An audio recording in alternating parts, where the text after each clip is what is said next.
नमस्कार, स्वागत है आपका के न्यूज में। मैं हूं आपके साथ विशाल। आज देख रहे हैं हमारा खास कार्यक्रम। आज हम लोग बात करेंगे महामारी भारी, कितनी तैयारी।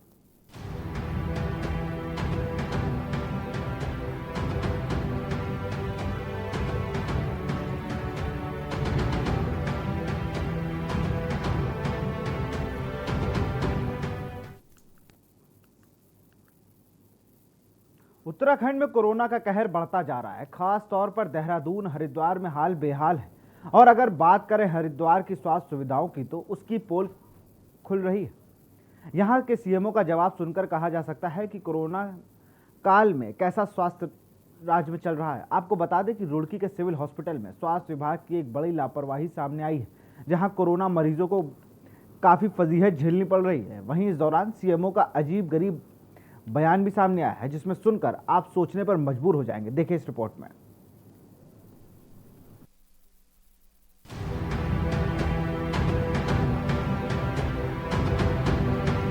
रुड़की के सिविल अस्पताल में स्वास्थ्य विभाग की एक बड़ी लापरवाही सामने आई है, जिससे कोरोना के मरीजों को भी भारी फजीहत झेलनी पड़ रही है। आपको बता दें कि रुड़की के सरकारी अस्पताल में लाखों रुपए की लागत से 14 वेंटिलेटर मशीनें पिछले 1.5 साल एक कमरे में धूल फांक रही हैं।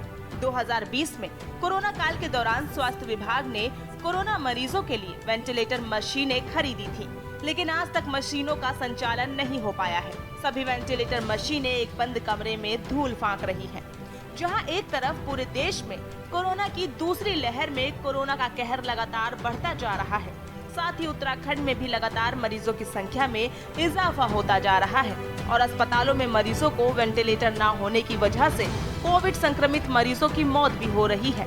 वहीं इस तरह की खबर सामने आना बहुत ही दुर्भाग्यपूर्ण है। बता दें कि स्वास्थ्य विभाग की इतनी बड़ी लापरवाही का खामियाजा आम आदमी को भुगतना पड़ रहा है। वहीं सीएमएस संजय कंसल का बयान भी बड़ा ही अजीब है। उनका कहना है कि ये कोई पानी की टोटी नहीं है जो हमने पानी खोला और मरीज ने पानी पी लिया।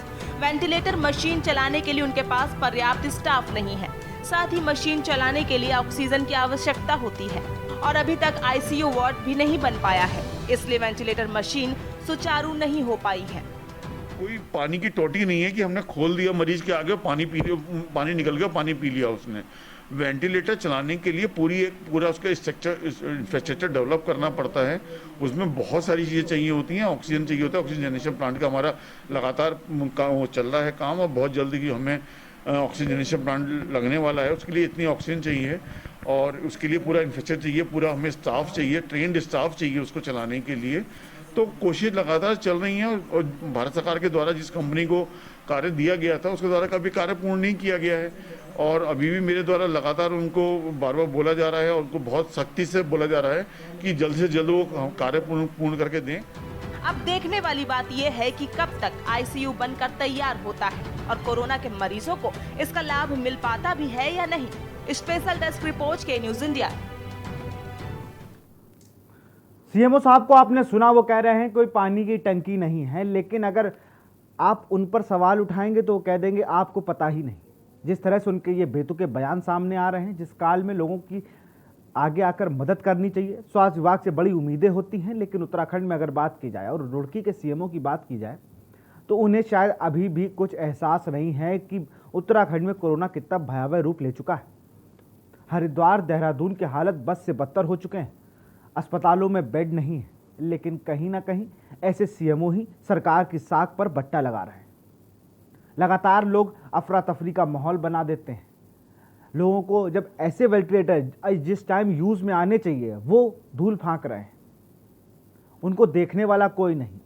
अगर ये सब चीज प्रॉपर रूप से चालू हो जाए, सारी चीज सुचारू रूप से चलने लगे, तो शायद ऐसी लाइन लगे आपको ना दिखे, सबको इलाज मिलता रहेगा। लेकिन कहीं ना कहीं स्वास्थ्य महकमे को बदनाम करने की तस्वीर ही काफ़ी है। बदनाम नहीं, ये उनके आरोप जो लोग लगाते हैं वो सही लगाते हैं। के न्यूज़ जब वहाँ पहुँचा और सीएमओ साहब से बात करने की कोशिश की तो उन्होंने कहा अपनी बाइट में कि ये कोई पानी की टंकी नहीं है, उसके लिए तमाम चीज़ें चाहिए होती है, तो ये हम आपको ला कर नहीं देंगे। आप जिस ओहदे पर बैठे हैं, आप वहाँ से लोगों से जो आपके ऊपर अधिकारी हैं, आप उन्हें जब भेजेंगे तब आपको ये चीज़ें मिलेंगी। आपने कितनी रिक्वायरमेंट भेजी कि मेरे यहाँ इतने वेंटिलेटर हैं, आप ये कर इसको कोविड हॉस्पिटल घोषित कर दीजिए, मैं इलाज कर सकता हूं, जिस दौर में लोग बेड के लिए तरस रहे हैं। आपने ऐसा कुछ नहीं किया। आपने सिर्फ ये कह दिया कोई पानी की टंकी तो नहीं है कि मैं नल खोल दूंगा और सब कुछ सही हो जाएगा। तो आप वहां बैठे ही क्यों हैं अगर पानी की टंकी नहीं है तो? और हमारे साथ इसी पर चर्चा करने के लिए गेस्ट भी जुड़े हुए हैं। आशीष सैनी जी हैं, कांग्रेस कमेटी के नेता हैं। सुनील सहानी हैं, भाजपा नेता हैं। अमित जोशी हैं, प्रवक्ता आप। और प्रिंस शर्मा हमारे रिपोर्टर रुड़की जुड़े हुए हैं। प्रिंस, आपके पास आऊँगा सबसे पहले। सीएमओ साहब का ये बयान, आपसे जब आप उनसे पूछने गए कि ये हाल है आपके अस्पताल के, तो उन्होंने कहा कोई मैं पानी की टंकी नहीं है, नल नहीं खोल दूंगा। क्या कहना चाह रहे थे वो, कि उनको ऊपर से चीजें मुहैया नहीं कराई जा रही हैं, या उन्हीं के अधिकारी उनकी बात नहीं सुन रहे हैं? जी बिल्कुल, कहीं ना कहीं आपको बता दूं कि इस तरह का बयान जो सीएमएस जो यहाँ के रुड़की के हैं उनका देना कहीं ना कहीं गैर जिम्मेदाराना बयान है। बात की जाए, लगातार कोरोना के मरीज जो हैं प्रदेश में लगातार हालात बिगड़ते जा रहे हैं। वहीं बात की जाए, रुड़की में भी कोरोना के मरीजों की संख्या बढ़ रही है और उत्तराखंड की संख्या भी रोजाना की देखने में आ रही है, जो लगातार बढ़ती जा रही है। वहीं बात की जाए तो तकरीबन 1.5 साल पहले जो रुड़की के सिविल हॉस्पिटल में वेंटिलेटर आए थे, 14 वेंटिलेटर वहां पर रुड़की में पहुंचाए गए थे, लेकिन तकरीबन 1.5 साल हो चुका है और एक बंद कमरे में ये वेंटिलेटर पड़े हैं और आज तक इन वेंटिलेटर को यूज नहीं किया गया है। तो एक बड़ा सवाल बनता है, धूल फांक रहे हैं। जब हम लोग वहां पहुंचे, हमने वहां पर कवरेज की, तो साफ तौर पर हमारे दर्शक भी तस्वीरों में देख सकते हैं कि उन वेंटिलेटरों का क्या हाल है, उनमें धूल फांक रहे हैं, इन्हें देखने वाला वहां पर कोई मौजूद नहीं है। उसके बाद जब अधिकारियों से इस संबंध में सीएमएस जो रुड़की के हैं उनसे बात की गई, तो उनका कहना है कि पानी की टंकी नहीं है जो मैं खोल दूंगा। तो एक बड़ा ही गैर जिम्मेदाराना बयान है और साफ तौर पर उनका ये कहना है कि उन्होंने पहले भी इसके बारे में कहा है, लेकिन यहाँ पर जो इन्हें चलाने वाले जो स्टाफ है या जो फिर ट्रेंड स्टाफ है वो उन्हें नहीं मिल पाया है, जिसके चलते ये अभी तक चालू नहीं किए गए हैं। और साथ ही साथ जिस कंपनी को इसे बनाने का टेंडर दिया गया था वह उसने भी यह कार्य अभी तक पूरा नहीं किया है। लेकिन बात की जाए जो हालात फिलहाल के बने हुए हैं, उन हालातों की अगर हम बात करें, जो लगातार जो कोरोना का संक्रमण बढ़ता चला जा रहा है, उत्तराखंड के हालात बुरे होते चले जा रहे हैं। देहरादून की बात करें तो देहरादून में भी अस्पतालों में मरीज पूरी तरह से भरे हुए हैं और मरीजों को अस्पताल में बेड नहीं मिल पा रहे हैं, वेंटिलेटर नहीं मिल पा रहे हैं। तो इस स्थिति में जो हालात हैं, ये जिम्मेदार ये जो बयान है, ये बयान कहीं ना कहीं गलत बयान साबित होता है, क्योंकि इस बारे में उन्हें अपने स्टाफ से इसकी मांग करनी चाहिए कि यहाँ पर ट्रेंड स्टाफ भेजा जाए, ताकि जो लोग हैं, जिन लोगों को इतनी मुसीबतों का सामना करना पड़ रहा है, उन लोगों को इसकी इन सुविधाओं से वंचित न रहना पड़ सके। जी बिल्कुल प्रिंस, कहीं ना कहीं ट्रेंड स्टाफ भेजा जाना चाहिए। अब हमारे साथ और भी मेहमान जुड़े, इनसे भी चर्चा में इनसे सवाल जवाब करेंगे, लेकिन यहाँ रुकते हैं छोटे से ब्रेक के लिए।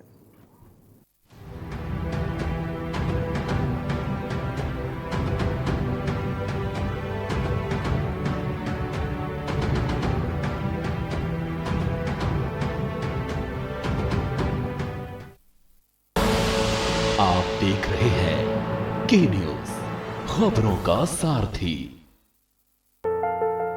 सब जानते हैं जल ही जीवन है, तो आइए अपने जीवन को बचाएं। पानी के प्राकृतिक स्रोत हमेशा यूं ही जीवित रहें, तो हमें पानी बचाने का संकल्प लेना होगा।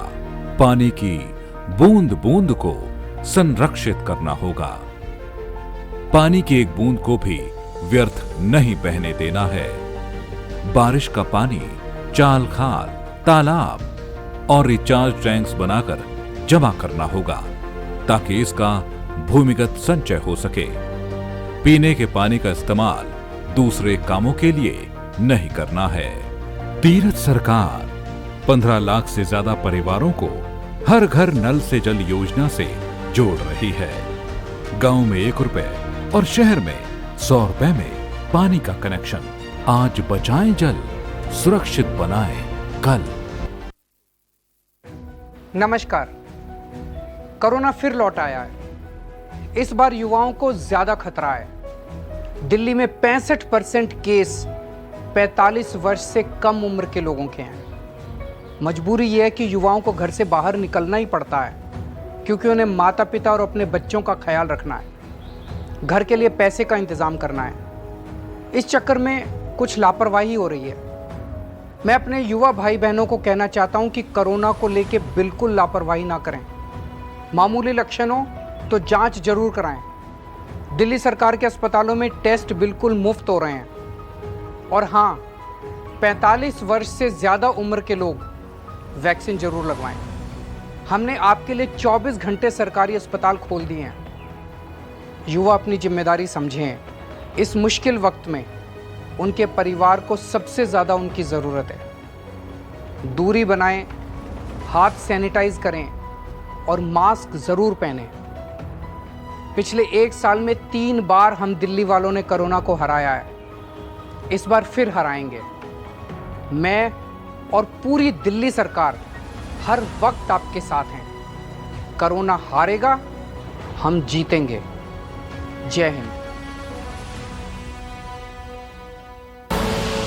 आप देख रहे हैं के न्यूज, खबरों का सारथी।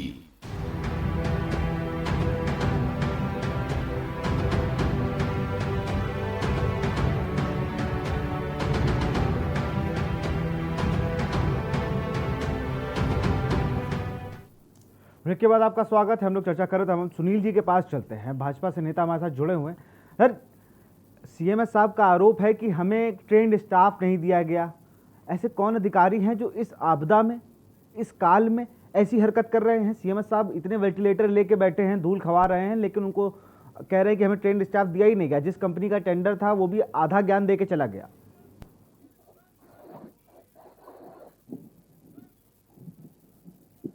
सुनील जी, आपको आवाज आ रही है? जी, आप प्रश्न एक बार दोबारा से मुझे। मैं ये कह रहा हूँ, ये कौन ऐसे लोग हैं, कौन अधिकारी हैं जो सीएमएस की इस आपदा की घड़ी में भी बात नहीं सुन रहे हैं, जिससे वो झुल्ला कर ये सब बातें कर रहे हैं कि पानी की टंकी और नल और बाल्टी की बातें चल रही हैं? मुझे बहुत दुख हुआ कि जहां एक और भारतीय जनता पार्टी की सरकार तीरथ सिंह रावत जी के नेतृत्व में और मदन कौशिक जी के नेतृत्व में दिन रात 24 घंटे कार्य कर रही है, वहां पर इस तरह के अधिकारी अगर इस तरह की भाषा का उपयोग करते हैं और 14 वेंटिलेटर सिविल हॉस्पिटल में पड़े हैं, वो वेंटिलेटर आज कोविड पेशेंट्स के काम नहीं आ पा रहे हैं, तो मुझे बड़ा दुख है कि ऐसे अधिकारियों पर, कि अगर उनको ऑपरेटर्स की आवश्यकता थी तो क्या उन्होंने सरकार से इसकी मांग की, डिमांड की कि ऑपरेटर्स की आवश्यकता है, और अगर नहीं की तो क्यों नहीं की? ये कहना कि उनके पास ऑपरेटर्स उपलब्ध नहीं है, ये एक सीएमएस को शोभा नहीं देता था कि वो समय पर ऑपरेटर्स की डिमांड करते। जब सरकार 14 वेंटिलेटर सिविल हॉस्पिटल रुड़की को प्रोवाइड किए हैं, तो सरकार निश्चित रूप से ऑपरेटर्स की व्यवस्था नहीं करती। लेकिन ये कहीं ना कहीं पे सीएमएस की और डिपार्टमेंट की कहीं ना कहीं पर बहुत बड़ी चूक है, और मैं इसके लिए खेद प्रकट करता हूँ कि इस तरह की घटना जो है उससे बड़ा मन दुखी होता है। जहां एक और सरकार दिन रात माननीय मुख्यमंत्री जी तीरथ सिंह रावत जी, स्वास्थ्य सचिव अमित नेगी जी, पूरी सरकार जो है वो आज जो कोविड की गंभीर संकट की स्थिति प्रदेश में नहीं पूरे देश में है, पूरे विश्व में है, हम उससे लड़ने के लिए दिन रात 24 घंटे हम तैयार हैं। हमारे हर 13 के 13 जिलों में हमारे कोविड सेंटर पूरी तरह से सक्रिय हैं, काम कर रहे हैं। पूरी तरह से प्रदेश में ऑक्सीजन की पर्याप्त हमारे पास मात्रा है, हमारे पास हर तरह की मेडिसिन जो हैं वो उपलब्ध हैं। तो ऐसी स्थिति में अगर इस तरह की कोई घटना होती है तो वो हमारी सरकार को बदनाम करने की कहीं ना कहीं साजिश भी कही जा सकती है। बिल्कुल। अमित जी के पास आऊंगा, आप प्रवक्ता हमारे साथ जुड़े हुए हैं।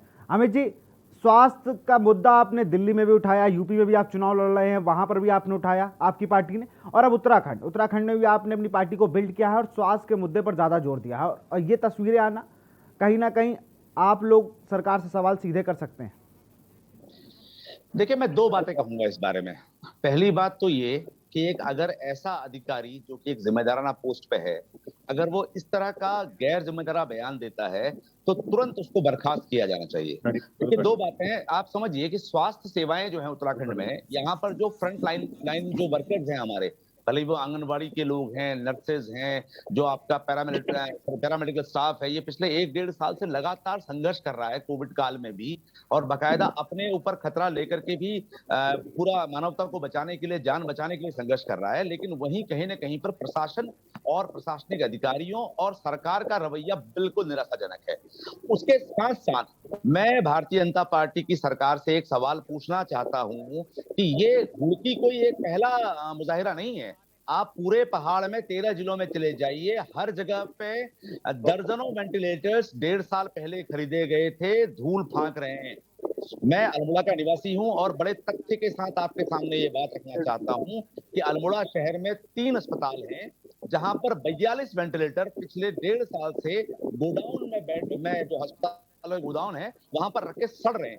इस दौरान कई सारी जो महिलाएं थी जो प्रसव पीड़ा के दौरान वेंटिलेटर की आवश्यकता थी वो मर गई। आज कोविड के दौर में तमाम पूरी दुनिया में एक अफरा तफरी फैली हुई है कि वेंटिलेटर है, ऑक्सीजन है, ये बेसिक नीड्स हैं। उसके बाद भी सरकार या सरकार के नुमाइंदे अगर इस बात को कहें कि भाई हमें पता नहीं है, भाई आपको अगर ये पता नहीं है कि आपके प्रदेश में क्या हो रहा है तो छोड़ दीजिए गड्डी।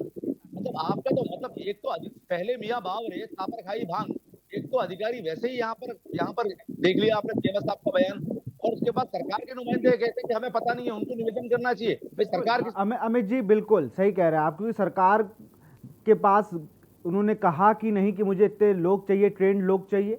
सीएम साहब का कहना है कि मैंने ऊपर गुहार लगाई कि मुझे ट्रेंड लोग दिए जाएं। जो कंपनी को टेंडर दिया गया था वो लोग आधा अधूरा ज्ञान देके चले गए और मेरे पास ट्रेंड स्टाफ नहीं है। इन सब पर चर्चा जारी रहेगी, लेकिन यहाँ रुकते एक छोटे से ब्रेक के लिए।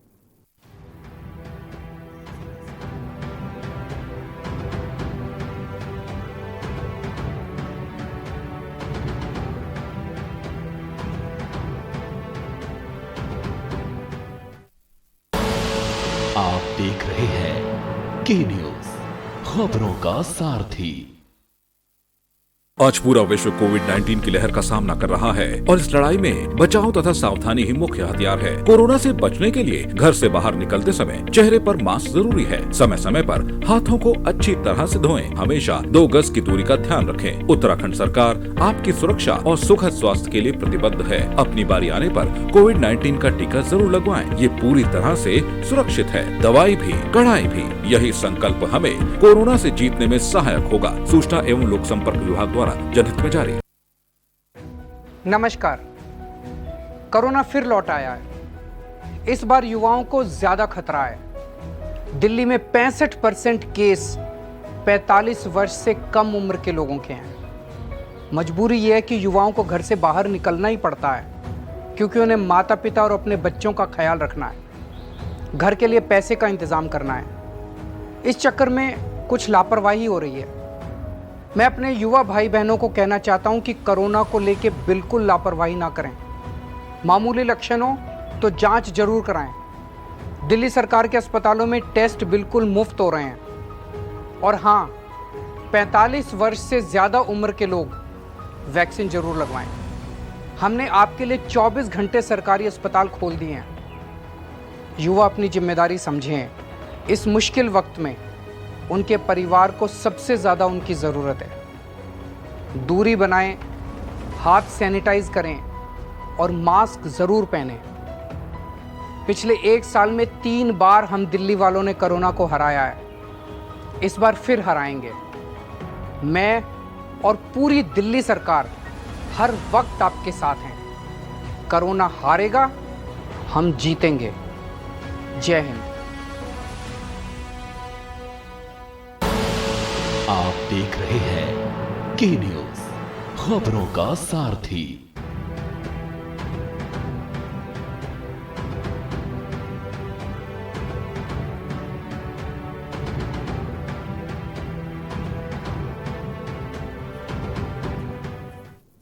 ब्रेक के बाद आपका स्वागत है। हम लोग चर्चा कर रहे हैं महामारी भारी कितनी तैयारी हो। यहाँ तैयारियों की अगर बात की जाए तो रुड़की के अस्पताल के हम लोगों ने सबने तस्वीरें देखी।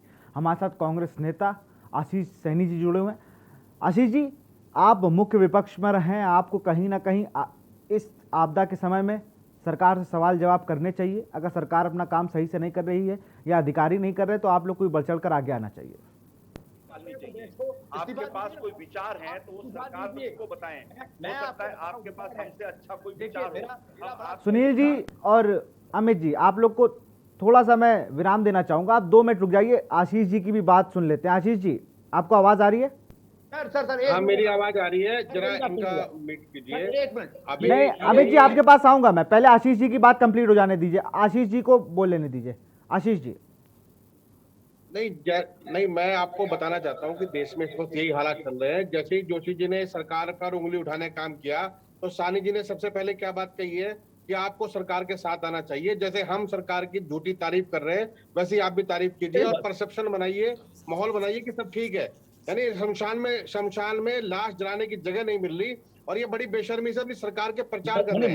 माननीय सानी जी, आपको व्हाट्सएप पे डाटा मिलता होगा सरकार के प्रचार का, मैं बिल्कुल बीजेपी के मजाक प्रचार नहीं का कर रहा डाटा हूं। व्हाट्सएप पे आता होगा, लेकिन संकट के समय भी अमित जी और सुनील जी, मेरी आपसे दरख्वास्त है, आप थोड़ा देर उनकी बात सुन लें, फिर मैं एक एक करके आपसे सवाल जवाब कर लूंगा। पहले उनकी बात कंप्लीट हो जाने दीजिए।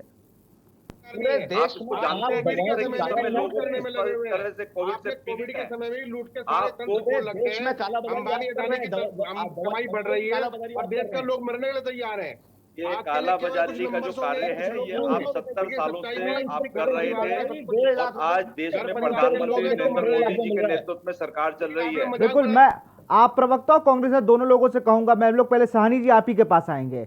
70 साल क्या हुआ इससे मतलब नहीं है, इस एक साल में कितनी तैयारी हुई ये ज्यादा मायने रखता है। हमें सिलेंडर नहीं मिल पा रहे हैं, ये करंट टॉपिक है। 70 साल में कब क्या कैसे हुआ, इससे अभी फिलहाल हम लोग को इससे थोड़ा हटकर अभी स्वास्थ्य सेवाओं पर ही ध्यान देना चाहिए। सानी जी, घाटों में लोगों को इन्हें कोई शर्म नहीं आएगी। ये भाजपा की तारीफ करेंगे, चाहे लास्ट के ऊपर बैठ के भी तारीफ करनी पड़ेगी तो करेंगे। मतलब इन्हें कोई शर्म नहीं है किसी चीज की। अब शर्म समाप्त हो चुकी है देश की सरकार से। आशीष जी, अब उनका जवाब सुन लेते हैं। आपके सवालों का जवाब दे रहे हैं, एक बार उनका सवालों का जवाब भी सुन लेते हैं सानी जी से। सरकार छोड़िए, आपने मुख्यमंत्री किसने बदला है? संकट का समय है, संकट के समय में आपको हमें साथ देना चाहिए और एक छोटी सी कविता में। अमित जी आप भी शांत हो जाइए और आशीष जी आप भी। पहले सानी जी की बात सुन लेते हैं, फिर आपके पास आते हैं। आज समर्थन यदि देश को आप सबका मिल जाएगा, भारत कोरोना के संकट से बाहर आ जाएगा। ये दिनकर जी की कविता है, ये राष्ट्र कवि ने लिखा है। एक समय आज संकट के समय हम एकजुट नहीं हुए और राजनीति करते रहे तो दुर्भाग्यपूर्ण है। क्या कांग्रेस ने 70 साल देश को लूटने का आशीष जी पहले उनकी बात कंप्लीट हो जाने तब आप बोल लीजिएगा, पहले उन्हें बोल लेने दीजिए। फिर कह रहे हैं कि देश जो है इस संकट से निश्चित रूप से उबर पाएगा। भारतीय जनता पार्टी 2024 के बाद उभरेगा जब देश की सत्ता पूरी तरह से कार्य कर रही है और ये सुनिश्चित करेगी कि कोरोना को हम इस देश से भगाकर दम लेंगे। की वजह से कोई भी नागरिक किसी भी पीड़ा से अगर पीड़ित है तो उसके लिए सरकार साथ खड़ी है। को खत्म करने का योगदान। बिल्कुल अमित जी, अब आप अपनी बात रख सकते हैं, अब आप बोलिए। सर मैं आपसे एक आपके चैनल के माध्यम से एक बड़ी स्पष्ट बात कहना चाहता हूं और मैं चैलेंज कर रहा हूं, आप नोट कर लीजिए।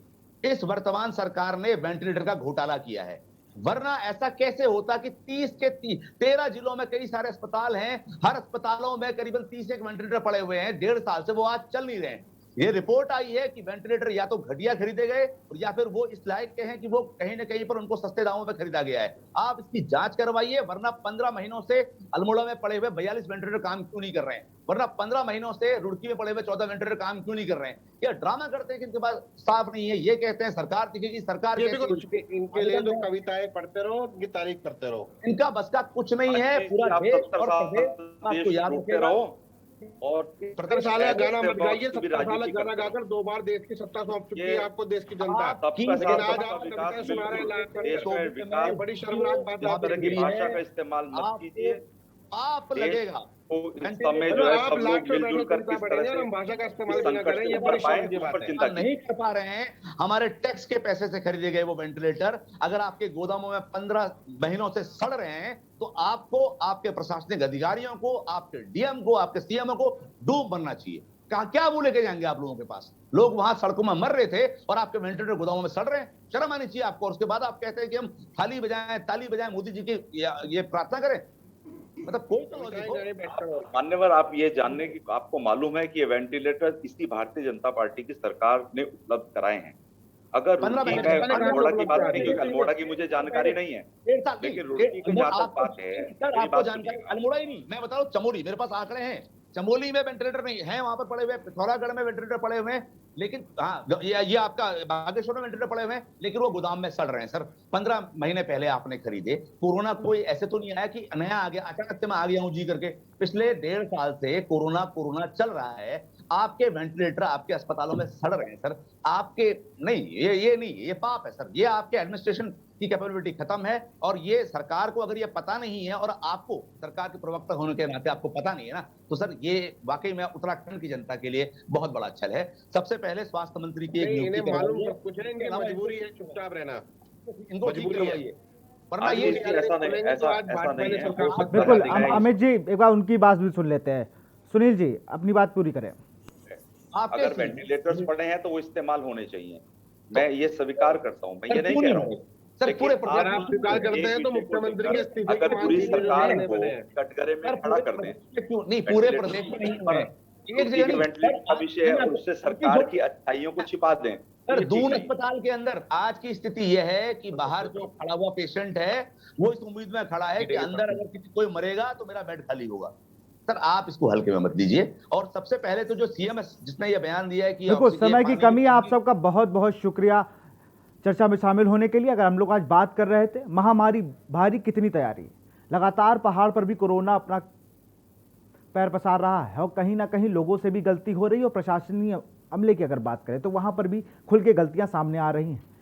के न्यूज़ आपसे दरख्वास्त करता है कि कोरोना गाइडलाइन का पालन करें, 2 गज दूरी और मास्क है जरूरी, इस नारे को अमल में लाएं और कोरोना से बचे रहें। फिलहाल इस बुलेटिन में इतना ही। देखते रहिए के न्यूज़ इंडिया। नमस्कार।